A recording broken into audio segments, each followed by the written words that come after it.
Good evening, everyone, and welcome to All Things Brunswick. Once again, we have a great show for you. Today is the 16th of April. I can't believe it already. And before we go any further and I introduce my co-host and guest, I just want to say hello to Mr. Howard. And thank you very much for your comment on Nextdoor and YouTube. Please continue to comment and let us know what you think about the show. Thanks so much, and I welcome comments from everyone. So, to go further, I'm going to introduce my co-host and allow him to introduce our guest. So, Todd? Good evening, everyone. I'm Todd Osborne, and today we have the pleasure of having our mayor from Boiling Spring Lakes, Jeff Weinkopp. Hello, and thank you for having me here today. Welcome, Jeff. Glad to have you again. We see a lot of you, but there's a lot of stuff going on in BSL. There's a whole lot of stuff going on in BSL. Right. So I'm staying very busy. Well, we appreciate you coming out and giving us a few answers, should I Absolutely. say. So I think that the big thing on people's mind are the dams. well, the project, has been going on for a while now, since last July, and we're making great progress. We're way ahead of schedule. The big holdup has been East Bowling Spring Lakes Road. The project was supposed to start all together, and the biggest problem was a 100-ton piece of equipment that was doing drilling and concrete, and they couldn't get it out the back way. So that only alternative was take it down East Bowling Spring Lakes Road. Well, they'd already tore the road up, and to get the road recertified and to have the ability to be able to drive traffic over it was going to take a lot of money and a lot of effort to get that done. We couldn't get any kind of insurance from the engineers or anybody to be able to open the road back up, so it would put BSL liable for any accident that may happen on that road. So the decision was it wasn't very appropriate to spend that kind of money to open the road back up. We sort of let with the contract, have the construction department have full control over this project. And allowing us to do that, they're so far ahead of schedule right now. We're looking very, very good for them finishing up a lot sooner and that all the roads opening up, even Austin Lennon, which is a viable route for our emergency personnel, Yes. fire, police, to be able to get to the other side of the city. So we're moving forward. We're looking forward to it, and actually got news yesterday. The 100-ton piece of equipment had been broken down and is starting to be taken out. So they will actually be jumping on all parts of the dam very, very soon, hopefully this week. Wow. Upper Lake, they're practically almost finished in about 2 weeks. They just have some housekeeping stuff to do up there when they get through with that. They're moving to North Lake and Pine Lake dams, and then we'll be moving on very quickly. Holy moly, I guess they are. Yeah, they started working on, they moved the equipment to North Lake Friday, Yeah. and they started working on it yesterday. Yeah. Really? They've already got it dug back out. I haven't driven up there, so I'm not aware, but that's incredible. Well, the mayor gets to drive that detour every day. So. I'm sure. I do, and I actually took WWAY up there the other day so they can film right there at North Lake and see what we've been talking about the whole time. We've got a lot of grief because of the road being closed, but you have to look at the whole picture for the whole community. Mm-hmm. And you have to make sure what you're doing is for the whole community and just not for a group. Right. And that's what we've tried to do. So I drive it probably about 2 to 3 times a day. Yes, it takes a few extra minutes to get through there, but the overall end of the project to be a win-win for our city. Absolutely. And that detour is a major pain when you're pulling a trailer. It is a major pain, and we're getting ready to be down to just one road for the detour because they'll be closing that other section off for the Pine Lake project. And we've got in the works, we're putting in for more grants to actually pave Juniper and some more roads around the city, because we've looked at, if something was to happen to 87, the main bridge, how would traffic get through? So we're looking at paving the loop around. So if we do have a problem, then we'll have access around the city. Great. That is a grand idea. And that's one of the things I see as an issue for the northern part of the county is 87. If you look at the flood maps, both the bridges on 87 from Boiling Springs to Southport are both underwater in a flood. So that evacuation route's out of the picture, and that's one thing I think all of our leaders need to get on DOT and the board, the DOT Transportation Board, to get them motivated to cut loose the funding so we can move that project up, because they will flood. Even Now, with the dams, they can still flood. Is it just 87 that's evacuation route, or do they go 133 too? They go to 11. 133 is used a little bit, but 87 is a big major thoroughfare through there. Now, are there places on 133 into Belleville that flood out? Yes. Mm-hmm. And I've pointed out, if we have a major rain or major storm, 211 floods out quite often, 133 floods out quite often, but, we still have a viable route through 87. So it's less likely to flood than these other roads. And I've just got appointed to the Rural Transportation Board as an alternate. Congratulations. And we had a meeting with the rep at Sam, and discussed how important it is to actually look at how we're predicting how we're going to move roads forward, because the projects always they plan them so far out that when, just like I pointed out, right now we have a major housing development on 87 right there before 17. Yes. Well, our roads have been on the books, 87's been on the books for years and years and years. So we got to start taking into consideration when these major projects happen, it affects everything downstream and upstream. Right. And we have to look at maybe reprioritizing how we look at roads. And that's something that they need to look at the state end, and also with the county and the local end, working together in partnership to get this done. Absolutely. And that's quite a huge development too, isn't it? It's huge, yeah. And it will impact, because they're either going towards Southport or they're going towards Leland if they're going to go somewhere from that project. And you look at where the stores are close by that they need to do. I've tried to reach out to a few of our grocery chains to see if they're interested in coming to Boiling Spring Lakes, because the opportunity is there for them to actually grow with us. So we've actually done that for years, I think. We have wanted grocery stores forever. Everybody wants one. And we have reached out to them for many, many years. So it amazes me, and I wonder when that is going to happen. Well, I'm trying. I don't like to be still. I like to stay busy. I So know. the dam projects are well underway. So I'm looking for something else to keep moving forward to. Well, and two, if you look at the demographics, which is what they mainly base things off of, in our whole northern part of the county, because of Bolivia, Winnebago, they all either have to go to Southport, Charlotte, or Right. Leland Yeah. Yes. to get stuff. And I've had a lot of people say, well, why do we need a grocery store here? It's only 6 miles to Southport. Well, 48% of our population is over the age of 60. And as people get older, they like driving in the dark a lot less. Yeah. And the reason why that's an issue is because they don't want to drive in the daytime, because that's when everybody's out there driving. So they want to avoid the rushes, and I understand that. But I do know a lot of people that don't like to drive at night and all, and if they could just run to the corner store and get what they need, that would be much more beneficial for them and safer for them too. Yeah, and I'm looking at all developments going on up to 11.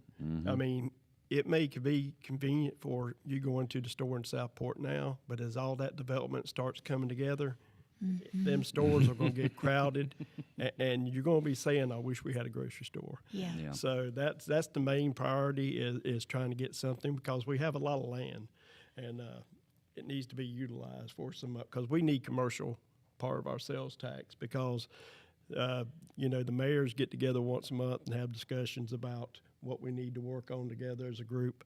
And some of the discussions we have is, is the property tax is just 1/3 of the whole city's budget.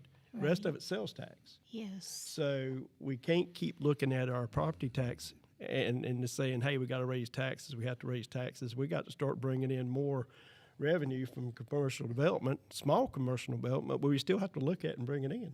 So that's the main purpose. I believe that in the past, in our city, we've kind of sat on the commercial aspect. Mm-hmm. I don't think that it was wanted that much, but I believe now because we don't have as many retirees, we have families in our city, and I believe that they would like to see more commercial property in our city. So I think it's essential. We want to have to look forward to that because sales tax is 2/3 of what we bring in. right. So we have to have that revenue coming in to offset the expenses that we're having, because everybody knows about this inflation and it's really driving things around It is. the city, the county, and the state. So we have to look for that way to bring money in. Well, my position on that is pretty simple. Is let's go get the businesses we want, and they take up the space to prevent the ones we don't. It's bring in what we need. A grocery store, I think, because I put a survey out one time on Nextdoor about that, and grocery store was number one. Quite a few people wanted a drugstore. Right. Basic things really. We don't want a whole bunch of miniature golf or stuff like that. Sure. I don't think anybody mentioned that, but it's the ideal though if you can bring in the businesses that you need in your community and that can survive in your community. It actually helps small businesses start up. Right. So It does, and I'll tell you something else we've looked at and we actually have done. They had the golf clubhouse for sale in the land. Yes. And it was offered to us at a very good price because Steve wanted to give back to the community. So the one thing we looked at is how can we bring revenue in from that area and serve our city. So we've looked at an event center and being able to put an event center there to be able to hold weddings or parties or events throughout the city can bring in revenue to the city to offset those increases we've been seeing. So we're looking at that. We've also been looking at all the grants we can probably go for and try to get for that.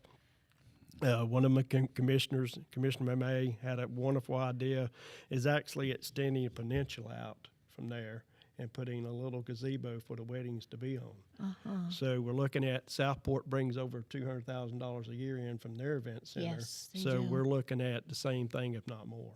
So that would be where the old clubhouse is? Absolutely. And you would own the old clubhouse? We'd own the whole property, clubhouse, everything there. Okay. So- Now, is that I was told that clubhouse flooded. It's we're looking at trying to put some stuff out there to be able to prevent flooding, and we've also looking at the height of the land and how we can prevent any flooding from Right. that. So we're looking at different ideas to be able to make sure that we're not getting something we're putting money into. something Okay. along the lines of a seawall Yes. and build up Yes, Yeah. absolutely. a nice small boat ramp, maybe a kayak launch. Well, we've Something like actually that. had discussions about a boat ramp out there that will not be paid for by the city. So as far as I can say till I can get something in the works at making it happen. I think that's a beautiful spot for events and whatnot. I've held many events there when I worked as special events coordinator. Everybody seemed to like that area very much. I think it's a beautiful area. It's a the community center right now to where it sits and trying to develop it more with the not having sewer there would be a hefty price tag Right. for us. So we're looking at we've been talking about a center city in our area and making that a focal point of our center city Oh, and actually building out from there as we go from the center point. I see. That's interesting. So it's a lot of thinking outside the box we've been doing. When you get into government, you have to be a little bit creative Absolutely. and just try to think outside the box what will actually help in the long run. Yes. And on that note, Jeff, talk to us a little bit about sewer in BSL. Well, we had our first meeting with the county and the reps. Commissioner Thompson and Commissioner Forte was part of that group we met with and discussed, because, the city already has the plans laid out. So we're looking at what zone, because we have to zone it out, what zone we want to start with first. So we're sort of narrowing the area down for the zone we're going to start first with sewer. Then we're going to look for grants to try to offset prices. We've already had discussions with Representative Miller, how the state may be able to partner with us to be able to offset some of those costs. So the initial process has started. The town staff and the county staff are start working together to get the plans laid out and bring us back a price tag of what it's going to cost to move forward. Mm-hmm. I remembered the days when we got water. And we knew that that was a must, okay, because people's wells were failing. The problem was that individuals who lived there on a fixed income were so afraid because they didn't know how they were going to come up with that amount of money that was required. And I remember that the city worked with those individuals. Will they do that again? Our plan is to go after all the grant money and the funding we can get, so we don't have the individuals paying for this. Just like we did the lakes where everybody thought it was impossible. Well, just a little hard work, it can make things happen. So that's our plans. We're going after all the grant money we can get and approach the state to see how they can help us and make this happen. Great. I would think the state would be more than willing to help. We're the third fastest growing county in the nation now. The message we're hearing is that that's one of the high priorities right now for the state, is being able to help cities get developed with their water and sewer. And I've also asked our town manager to look at, while we're doing this, there's areas that does not have water right now, and seeing how we can get the water down to these properties and give them the option to tie into water too. Is that the ranchettes? And that's more down that way, yeah. Yeah, because even down my road I have water. I don't have water. Really? It stops at the beginning of our road. So there's a lot of developed areas now, and its BSL's growing, still doesn't have water their own wells. So I did not realize we that. need to look at all these areas that still do not have water access to them and try to make that part of the plan too. Yes, absolutely. So there's a lot going on in BSL right now. Well, and Jeff, it seems like when you came on board as mayor, everything went boom. Well, I've always been somebody who likes to multitask, and I've always been on the go my whole life. I haven't slowed down, and I don't know what it's like to slow down. I'm trying to learn. I just retired, and I'm trying to learn the slow down method, but, I have to stay busy. Well, I think that one of the pluses about our city since you have come on board, and Todd as well, because is your grants committee. And I know that Todd chaired that committee, and I think that is one of the major pluses in our city. Every city needs a grants committee. They really do. I mean, when we got into office, one of our things was we need to go after more grants, and we had three major steps we wanted to go. We wanted to get money for the dams and the lakes. We wanted money for retention for floods, and we wanted to get money for our roads. So the first three grants they went after, they nailed it. They got all three of them. Right. So we were like, all right, we're moving forward. But, as you get these grants, it gets harder and harder to get. Yeah. So we're looking at, like I said, grants for the roads right now. And hopefully we can get some part of that money that's out there right now with the Department of Defense, because it's like I said, 87 is a major route, and if we lose that part of that bridge or that road, the city's in trouble. We're looking at Sunny Point. If they have transportation going back and forward, it benefits them too. Absolutely. I was going to say, don't they need to be involved Well, in we've this? asked them, we're going to be showing them what we're planning on doing to get their support. Right. The Rural Transportation Board has already gave us their support on this, and we're moving forward with this grant. And then May 20th, I'm actually heading to Washington, D.C. because, we had joined the American Flood Coalition. Right. So a lot of our updates and news about grants and all that come with them, and they've helped us out a lot. So I'm going to Washington with their behalf, asking me to go with some other mayors around North Carolina and from the whole country to speak on flood retention, to get Congress to get more active, more involved in trying to give more money down this way. Excellent. So like I said, busy. There's You ways are to make things busy. happen. You just got to be determined to make them happen, Right. and that's Jeff and I have worked together on a lot of projects, and we work very well together. And sometimes we'll both attack a problem, but we'll both come from different directions. And that's kind of what he's doing on a lot of this stuff, and I have tremendous respect for that, because it's the old saying, there's more than one way to skin a cat, which I don't know who'd want to skin one, but that's the old saying. But that's how you get things done, though. Yeah, I mean, we've all hear everybody. There's a lot of talk out there, but unless you're willing to go do it, it's pointless. So Right. I don't like to talk about something I'm not willing to go do. So That's wonderful. And there's We a are tremendous amount of opportunity out there, not just for BSL, but for yes, every city. Right. yes, You just got to get your leadership to be willing to step up and Yeah. go the distance. And a lot of it depends on your volunteers from your community. That plays a big part in it. Absolutely. Volunteers are they're priceless. Well, it's the volunteers, and you got to look at your staff that your town has, and we have actually got a great staff that's been put together, who's doing great work for our city. Our town manager, Gordon, me and him talk pretty much almost every day, and we run and bounce things off each other constantly, and it gives us that ability to expand out, and our commissioners are totally involved in everything we do. So it gives us that leg up to be able to move forward, because everybody's on the same page of what we actually need to get accomplished. So Right. that works out great. And that is very important. And on that note, folks, we're going to break and pay a few bills. So please come back and stay with us while we talk to the mayor of Boiling Spring Lakes.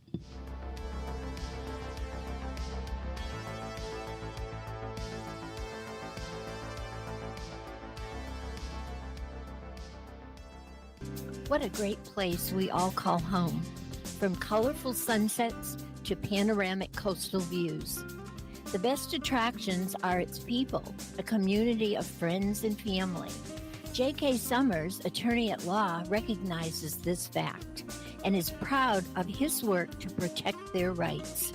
Put your trust in him to prepare wills and trusts, real estate transactions, contract and LLC creations, and criminal, traffic, and civil matters.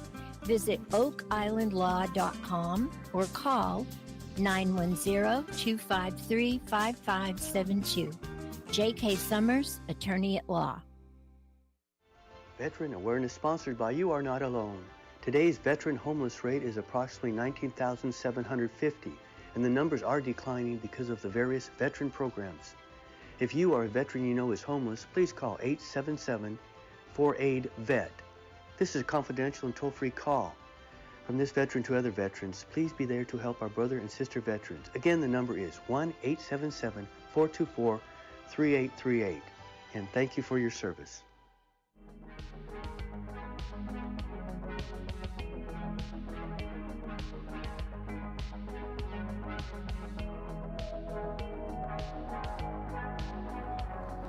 Welcome back, everybody. Today we're interviewing Jeff Weinkoff from the city of Boiling Spring Lakes. One spring, 50 lakes. 52. Excuse me, 52. I just learned that. I did not know that. Well, one question I have for you, Jeff, and we've had some discussion on this, and I know jury's still out on some of it, but FEMA's no-rise policy on lakes? Yeah, it's made it difficult for a lot of our residents because, you know, the whole idea is to rebuild your docks before the lakes get impounded. And we've had a lot of discussion about this, which way we need to go, what we need to do. One of the things that we're looking at now is that, you know, in the project, the engineer will sign off on the no rise. Well, I've asked, can we go ahead and see what it costs us to go ahead and get that done and get the engineer to look at it, sign off on it, and let them, the town, be the city who issues the permits for that, and go Right. ahead and move forward trying to get the docks for the residents done. So that's one of the things we're looking at, trying to go ahead and get that ahead of schedule, since the project's ahead of schedule, and let these residents be able to go ahead and get their docks rebuilt. Yeah, one of the things I was curious about, because included in this issue was floating docks. And my problem with the way the rules are written, a floating dock's the same as a boat. So how is that going to change the rise of the lake? We've had many discussions on this because, you know, a lot of times when you look how these acts or these policies are written, you look at what's the common sense reality of it. And discussion with our board has been, you know, it doesn't make sense that, you know, this floating dock is actually going to make the water rise.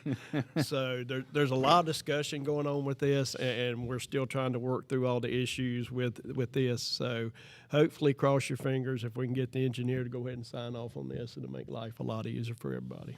And now the building codes aren't going to change. The building codes are the building codes. The building codes are the building codes. What we're doing now is we're looking at some of the UDOs, trying to adjust them to bring them more into the new reality of what is going on in our community, because, you know, there's things out there that doesn't make sense. You know, I'm a person who a one-size-fit-all doesn't work for our city or anybody. So we need to look at how we can, you know, generate the code to really work for everybody. Mm-hmm. And that's I had one of my neighbors who has done a seawall plan and a dock, and the Army Corps of Engineers signed off on it, and I believe that is the normal process. The Army Corps has to approve it, and then you can go on. But I don't think just because the Army Corps signed off on it that she's allowed to do it yet. Yeah, like I said, there's a lot of red tape that happens through this, and it really just it prolongs a project. It makes extra steps that's not needed, and the And common cost. and the common sense is really starting to play into this a lot, because I've never been a fan of government, but Says you our know, mayor. but I'm in it, and you know, you try to work to what's best and helps your residents, and that's the main reason I'm in it. I mean, we've got to get some reality back into our world and make things a lot simpler instead of all the red tape. Exactly. And I understand Absolutely. there's a reason for many of the rules, but they conflict each other, and they don't have to be so complicated. And if you look at a lot of things that get done, a lot of them do conflict with each other. And that's what we're trying to do as part of our UDO and looking at our ordinance and our codes, is get everything where everything's working together, not against each other. And that's what usually happens with a lot of these projects.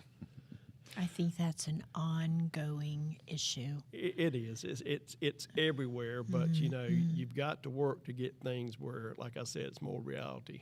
Right. Yeah. Yeah. Now, the grant you're going after for the road paving, that's a direct result of getting the DCIP grant for the dams, correct? It is. It absolutely is. We've looked at the whole picture of the what we actually need in the city moving forward. And I've explained to a lot of people, 87 is a major thoroughfare. If anything were to happen to the bridge right there in Bowling Spring Lakes, it would throw a big loop on traffic, commerce, and the way we get around our city.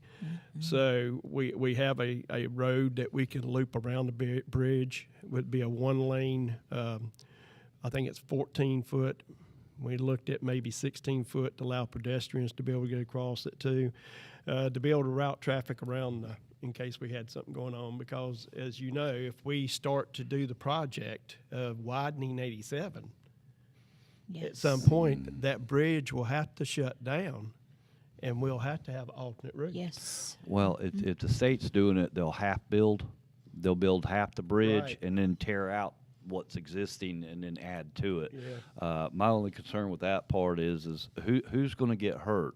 Is it going to be the office coffee shop, or is it going to be the motel? Because the state already owns the right of way there, Right. but one of them's going to have a bridge pushed up pretty close to them. Well, we've had discussions with them because the original plan called for a 4-lane highway. Right.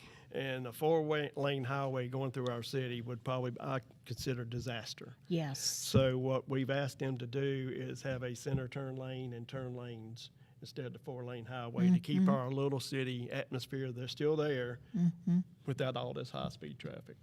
So that's what they're going to work on trying to create for us. Great. So, That's wonderful because we have had a lot of issues concerning that fact. That 87 is a dangerous road. it is very dangerous. And I don't know that if you've ever witnessed, I know that when I come from Southport and I have to turn up the road that I live on, those people that are behind me that are going out to 17, they are flying. And we looked at, it's on the books right now, adding turn lanes at 50 Lakes, being able to give a little off-ramp for them to be able to turn, because, there's been many accidents Yes. lately in Bowling Spring Yes. Lake, that area. Yep. So we're looking at, all that's on the books, looking at, we got to make sure it tries to get approved this year so we can move forward with that. So there's a lot of things that need to happen in that area. And as traffic keeps increasing, we have to really start looking at 87 as getting some kind of project update to be able to move forward. Yes, absolutely, because we are, as a county, growing, and that is all around that particular area. So, Well, if you've heard all the reports that's been out there, we've had the north end of the county grow, the south end of the county grow, and everybody's the expectations is the central part of the county, which is So us. So That's we have to us. make sure that we're ahead of the game and not behind. exactly. So we're working, and with like I said, we have a great relationship with our state. Representative Miller, you cannot ask for anybody any I know, better. he's wonderful. He is on As top of it. is Representative Weiler. Yep, We Representative Weiler. owe them both a great deal. Yeah, Senator Rayburn. he is. And he. He's on it. We had both of them, Representative Miller and Rayburn, out to see the progress of the dams, and they were excited about the progress we made. Right. So they actually got to see what the money's being spent for. That's great. That is wonderful. I have a question, Jeff, and I know that when I was in city government many years ago, it was an issue. It was not something we could do anything about, but it was a concern. And I'd like to ask you, I'm not sure if that is still a concern or if it just is. But I know that the Nature Conservancy owns a great deal of our city. Is that still the case? It is. They still own a lot of it. There's been a lot of conversation with them, with the community center out that area, walking trails and stuff back through there. But yeah, they still do own a big part of our city. So, control. So Now, what is the intention? the only thing I can really relate to is them trying to hold on to the property to make sure that it stays nature-wise, no kind of major activity through there. So that's why we did approach them, try to get the relationship with them to be able to go out through there, to have little walking trails out through there and make sure that we had that relationship with them. So. So now I know that I am aware that there were a lot of folks who bought property in VSL in the 60s. And learned that either they were unable to come here and develop it, or they chose not to. And so what they did was they just awarded it to the Nature Conservancy. Is that still happening? I think, I don't know if it's still happening, but I know there's some property out there that Commissioner Sherwood is wanting to look at trying to get grants for to give to them. So that is out there. She wants to give it to the Nature So Conservancy? that property stays conservative. She's been looking at that. We haven't moved forward with that right now because we have more things on our plate that we need to worry about trying to get grants for to be able to help our city. Kind of, in my opinion, I think they have enough property. But that's just my opinion, folks. Well, and keep in mind now, the organization A Great Place to Save just purchased that 960 acres from Southport all the way up to behind where the Conservancy owns, behind our community center. That's a conservation land trust. So we've got a lot of that going on in our county, especially around the Southport area and out that way towards the center of the county. The thing is, the developers are trying to buy it faster than they can raise the money to do it. Right.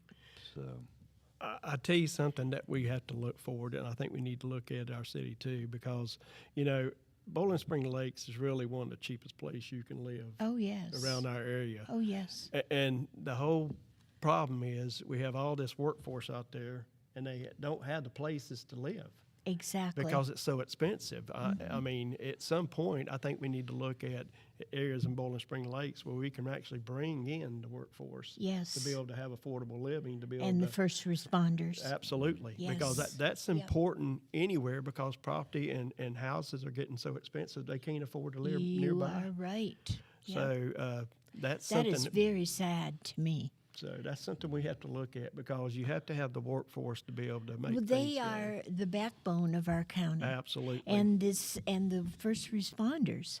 Yes. We have to have a place for them to call home. If I had a whole development of first responders, our city would be so blessed. Yes. So we have to. We I actually have to agree. look to Yes. try to give them a place that they can live that's Yep. affordable. So that's Absolutely. something on our radar we're looking at too. Good. So. I am happy to hear that, because I have, in the last 2 weeks, I have talked to several folks that work in that field. Actually, one of them who works in the southern part of the county lives in Wilmington, because it was the only place he could find to be able to afford to live. Yeah. And now that is sad, folks, because he's driving over, 45 minutes one way every single day to go to work. Well, I mean, we've got to start taking care of people around here. We've got to make things easier for all our Yes. police, our fire, our EMS to be able to live and survive. And to me, once you start doing that, then you can look at prices of things to start to come down, because they don't have to worry about all this expense. Exactly. So Yeah. it to me, I always look at it as a trickle-down effect, how things are going to act if you do one thing or the other. I'm so happy to hear, Jeff, that you are looking into that for those folks, because they really need a place. well, and it's really Absolutely. become a problem in the southern part of our county. Yes. Ocean Isle, Calabash, all those, the cost of everything and rent and properties and all has just skyrocketed in the past few years. And it's making it very difficult for blue collar.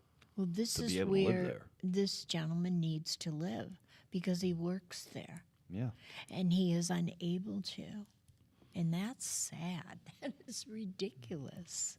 Well, it is. It's, there's always these ideas out there, but, to me, leadership sometimes has to just step up to the plate and say, look, this is what we need to do. This is how we need to move forward, and this is what we got to plan out to start looking at. So, Yes. but so everybody needs to start doing that. Just not BSL. I mean, this is Oh, you're a right. nationwide issue. You're right. And there's no place like starting right here in the county. So, but yeah, there's a lot of things we're looking at, a lot of things we're talking about, and trying to move forward on a lot of it. So, I would like to know what your thoughts are on the tree cutting in the county. well, from coming from Oak Island, that was always one of our big issues, saving the Yes. trees. And to me, we have to make a more effort to be able to do some of that. Every house I've ever built, I've always saved the trees that were around it, because to me, that's important, the tree canopy. So we need to look at how we can preserve some of the trees. Yes, we know the house has to be built, and we know that there's efforts that need to take place. But, as we look at our county and every surrounding areas, stormwater. So that's a big part of it. It is a very big part of it. So we do need to make that effort to be able to preserve some of our trees. Yes, we do. That's one of the things, too, that I've been looking into and trying to learn more about the native plants and trees around here and all. You know how on 87 we have all the crepe myrtles?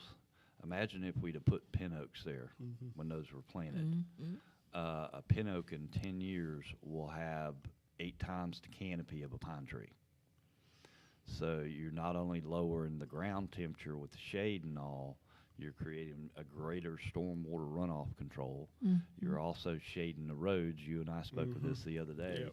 You lower the asphalt temperatures, especially during July and August, and that helps preserve the road for a Sure. longer period of time. Yep, absolutely. I think there's things like that that can be implemented, and I think too, if municipalities in the county work with property owners a little more, they can get people to, okay, yeah, I don't need to use this edge of my yard along the fence line or whatever. I can leave these trees. I don't need to tear them out. But I also get the other side of the argument is, okay, you don't want me parking my boat in my front yard, but you won't let me cut down the trees so I can park them in the back. So, I think we can use land, but do it responsibly to where people can use their property and still keep the tree canopies around. Yeah, I mean, it boils down to, like I told you, it's common sense. Yes. It's that approach you have to use. I mean, yes, regulations are out there a lot, but you look at the common sense of everything. How does this affect this? So I've always been a proponent of trees, and I won't change my mind on that. So I find it very sad. When I drive up Boiling Spring Road and go across the tracks, and years ago when we were developing beyond the tracks, I guess trees weren't thought of very well, because if you'll notice when you look to your left, I mean, there's houses, but it's just wiped clean of trees. oh yeah. And it's so sad to see that, because I remember when that area was all trees. I have been here that long. So, and then I remember standing off Redwood in water up to here when I was a commissioner, because I had folks who were complaining that their houses were flooding. And it was so sad, because the answer was right there. They had cut down all the trees. Yep. And didn't plant anything back. No. And that's kind of part of my argument, because if you're coming up 17 from Myrtle Beach, there's 14 housing developments under construction. And what they do is, I think it's Horton Homes, has like 5 different subsidiaries. The first one comes in, buys the land, timbers it. So they've already wiped out everything. And there's nothing you can do about that, because that's protected by the Constitution. And let's face it, longleaf pines in North Carolina is a commodity, just like tobacco, cotton, yes. corn, anything else. Yeah. So that's the problem. The problem is when they do that, they don't put anything back. Right. And, you know, most of the time when they buy properties like that, they'll clear cut it and then they'll clean it and then they'll replant, and in 35 years they harvest again. I don't have issue with that because at least you're replenishing it. And even as many trees as I took out of my backyard, and you know about it, I planted back 16 trees. Right. But I put them where they're out of my way, and I can still use my property. And I think it's the responsible and, like you said, common sense Yes. for development that we need. And part of what I was wanting to see is, and I've seen it done in other counties, where they require a buffer all the way around the perimeter of the Right. property. And on that note, we have to leave and pay a couple bills again. Please come back and join us, folks.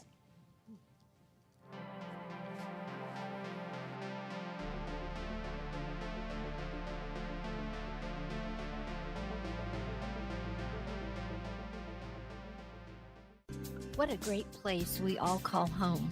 From colorful sunsets to panoramic coastal views. The best attractions are its people, a community of friends and family.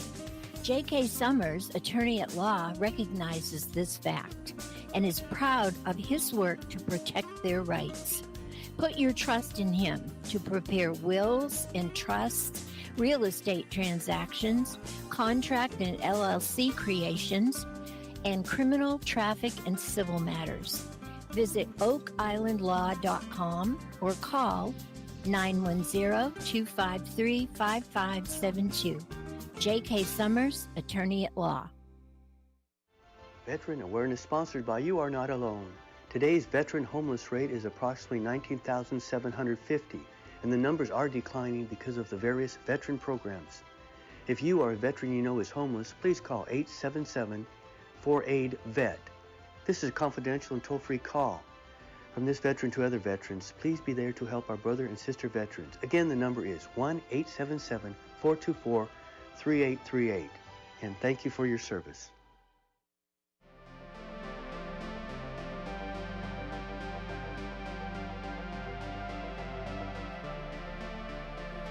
Welcome back, everybody, to All Things Brunswick. Today with us, we have the mayor of Boiling Spring Lakes, Jeff Weinkoff. We are talking about everything from dams to trees. And I think that has been a very interesting show. And I appreciate you coming. Well, you're welcome. I mean, like I said, there's a lot of stuff going on, and you've got to be active and part of it. Absolutely. Is there anything in particular, Mayor Weinkoff, that you wish to share with the audience at this point? There's just a lot of projects going on in the city. There's been, everybody's had their problems with East Bowling Spring Lakes Road. But we found if we let the contractors do the work we hired them to do and the contract we signed with them, work goes a lot smoother and a lot better because to be able to change everything that went along, we would have had to pay more money, shut down the road multiple times and giving us a little lead time to get word out.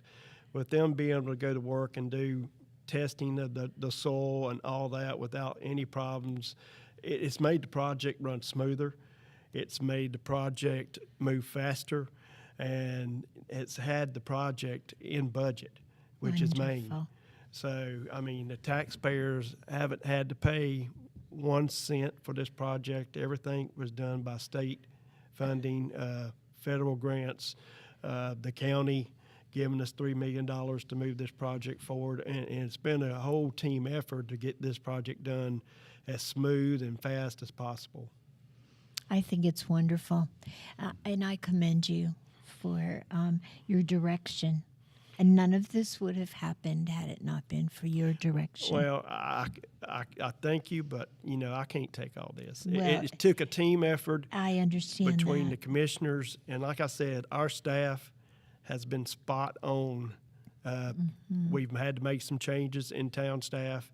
But this team that's in there right now is really moving and working together and gelling together to do what's best for our city. We still need direction, and you've given that. So Thank you. You're welcome. You're welcome. Don't you agree, Todd? Absolutely. It's funny because a lot of people go, man, you're good friends with the mayor. I said, well, I consider him a friend. He just considers me a pain.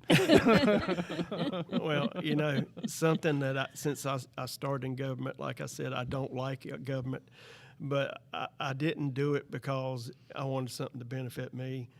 I did this because, you know, you have to work for something you believe in, and I've always tried to make sure taxes didn't get raised and you work for the residents who put you in office. I mean, that's the whole idea of it is making your city better. And you have shown So, that, Jeff. but that's and my I priority. think we as a city appreciate that, and you very much.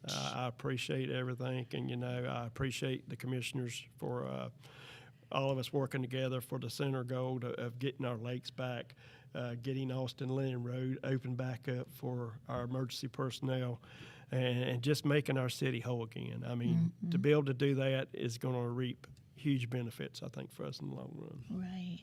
Well, I'll tell you what, when Hurricane Florence came through here and destroyed us, literally, she destroyed us. Personally, I thought, oh, we're never going to be the same, ever. We were fortunate enough to elect you as our mayor and some very good commissioners. And, I mean, you folks have really, along with our wonderful representatives and our senator, and people on the grants committee. I mean, you're right. It has taken a team effort, and doesn't it do your heart good to see everybody come together in our city? Well, it's give and take. I mean, nobody's ever going to get exactly what they want. Of course not. But if you're willing to work together and work for a common goal, then everything works out in the long run. Absolutely. And that's the key to me, is having a defined goal. Yep. Know what the objective is, and then you can bicker about different ways to get there. But as long as everyone's working to get there, that's where we get. And I call it being reasonable people. And I think we've had some very reasonable people on our commission, so Yeah. that has been a huge help. Yeah, one of the things the manager and me agree on, you have to crawl before you can walk. Of course. And we're crawling and trying to take the baby steps, and then we're going to get there. Absolutely. Well, think about our city, how much it's progressed in the last 20 years. I mean, my goodness, 1,200 people in the city in 1994. And how many do we have now? We're getting close to 8,000. Yep. Yep. So we're getting there. Yep. And I'd just like to say a thank you to Gordon, our city manager, Gordon Hargrove.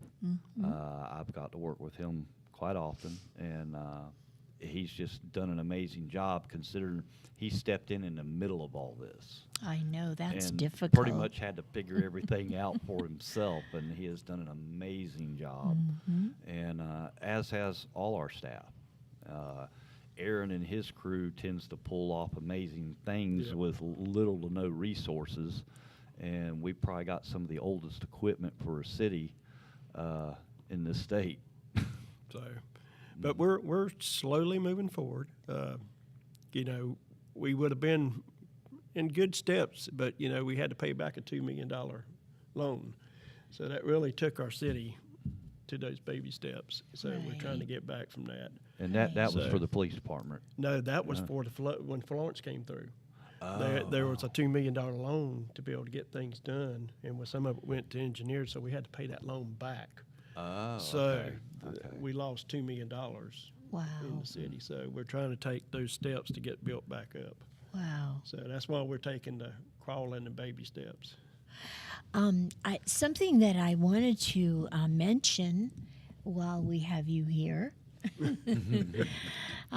is the fact that you do have a new police department. We do. We're going to dedicate the building on May 14th to Officer Prince. And our police department needed it. The old building wasn't big enough to be able to handle the things we need to do. The city's growing, and it gives them the opportunity to have a space when the city grows to be able to move forward. We're looking at probably trying to add some more officers because they're going to be needed soon. So we have a great police chief who works well with everybody. I like And Kevin. yeah, Kevin does a great job, and it's good to have, like I said, a team effort. We've got a good team in place. I love them. Yeah. So I'm thrilled about everything we have. We have, like you said, Aaron in Public Works, who they'll do anything you ask them to do. Our staff in Town Hall, if you go to them with a problem, it's solved. There's a lot of great effort on the part of the city right now to Right. make things happen. And the fire department, although they are not a city entity, they have a new building. They have a new building. They are trying to get open. They keep having a little setback here and there. They did approach Charlie Miller, Representative Miller, to give a light there for emergency personnel in case they have to come out because 87 stays so busy. Right. So Good that should idea. be installed very soon. Yep. So there's a lot of things moving forward. So, yeah, That's wonderful. our city's growing. Yeah. I think we're about at the end of our show. Are we? Got about 3 minutes. Yeah, we got 3 minutes. Well, of course, once again, this hour has gone whoosh. We have great shows, folks, and I'll tell you, they go so quickly. And one of our better shows today with Mayor Weinkoff. Well, thank you for having me. And we appreciate you coming on as often as you do and keeping us up to date on what's going on, because each municipality in this county affects the others. It does. It And really does. so we need to keep abreast of what's going on everywhere. I think some of our municipalities could learn from you. Yes. Well, I mean, it's like I said, you have to be willing to work for what you need and what you want in our city, and it's growing, and just waiting. And about another year, it's really going to be taking off. Oh, I'm sure. Well, thank you, Jeff. Thank you so much for coming on the show, and thank you for everything that you do. Well, thank you. I appreciate it. So. I just wanted to give you a heads up, folks. We intend to have some of the candidates this year, but prior to the May 14th primary runoff, we are hoping to have Hal Weatherman come on and talk with us. We will let you know when. Please keep tuned so that you don't miss the show with Mr. Weatherman. And if you have any ideas, questions, comments, please email us at comstillwell. Oh, I'm sorry. Wrong one. Please, I have a new one. I keep forgetting. Please email us at allthingsbrunswickcounty@gmail.com. And if you have suggestions or requests, we like to honor them. Todd, thank you once again. My co-host, folks, which I couldn't do this without. I appreciate you. I kind of doubt that. And our tech guy, TK. We love you, TK. Thank you, folks, for joining us. Have a good week. Good night, everybody.